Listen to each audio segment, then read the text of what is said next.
അങ്ങ് ജെറുസലേമിൽ യേശുക്രിസ്തു ദേവാലയത്തിൽ കടന്ന് ചാട്ടവാർ ഉയർത്തി നാണയമാറ്റക്കാരെയും കച്ചവട സംഘങ്ങളെയും അടിച്ചു പുറത്താക്കി. ഇത് എൻ്റെ പ്രാർത്ഥനാലയമാണ് എന്നുറക്കെ പ്രഖ്യാപിച്ചു.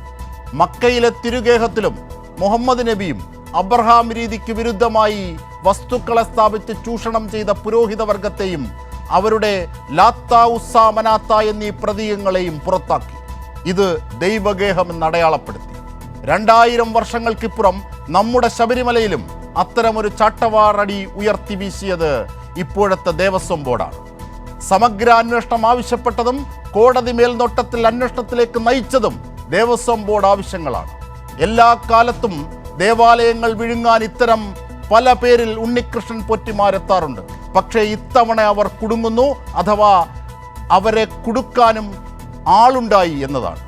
അടിയന്തര പ്രമേയങ്ങളിൽ അടക്കം നിയമസഭയ്ക്കുള്ളിലും പുറത്തും, വിവിധ വിഷയങ്ങളിൽ കോടതിക്കുള്ളിലും പുറത്തും കൈരേഖ പോലും നഷ്ടപ്പെട്ട് വിറളിവെടുത്ത പ്രതിപക്ഷം നിയമസഭയിൽ ഒരിക്കൽ കൂടി നഗ്നരായി, ഇളിഭ്യരായി.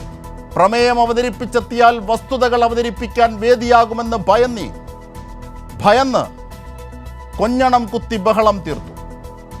PS പ്രശാന്തിൻ്റെ കാലത്ത് ഈ 2025 സ്വർണം പൂശാനായി കൊണ്ടുപോയത് എല്ലാ നടപടിക്രമങ്ങളും പാലിച്ചാണ്. 14-ൽ 12 പാളികൾ ചെന്നൈയിലേക്ക് കൊണ്ടുപോയത് മഹസറും നടപടിക്രമങ്ങളും പാലിച്ചാണ്. അതെല്ലാം ക്യാമറയിലടക്കം പകർത്തിയിട്ടുണ്ട്. ഒരമ്പല വിഴുങ്ങിക്കും തിരുവിതാംകൂർ ദേവസ്വം ബോർഡ് അവസരം കൊടുത്തിട്ടില്ലെന്ന് സാരം. പിന്നെ ആർക്കെങ്കിലും നടപടിക്രമങ്ങളിൽ മുൻകാല വീഴ്ചയുണ്ടായിട്ടുണ്ടെങ്കിൽ അതിനായി അന്വേഷണവും പ്രാഥമിക അന്വേഷണത്തിൽ നടപടിയും. ഓർക്കുക, ശബരിമലയിൽ സ്വർണം പൂശിയ ചെമ്പുപാളികളിൽ ഇപ്പോൾ നേരത്തെ ഉള്ളതിനേക്കാൾ 9 ഗ്രാമിലധികം സ്വർണമാണുള്ളത്. ഒന്നും പോയിട്ടില്ലെന്ന് മാത്രമല്ല, അധികമുണ്ട് താനും. ഇനി പറയണം, അധികപ്പറ്റ് തീർത്ത് ഇളിഭ്യരാകുന്നത് ആരൊക്കെ, ശബരിമലയിൽ പാളിയത് ആർക്കൊക്കെ.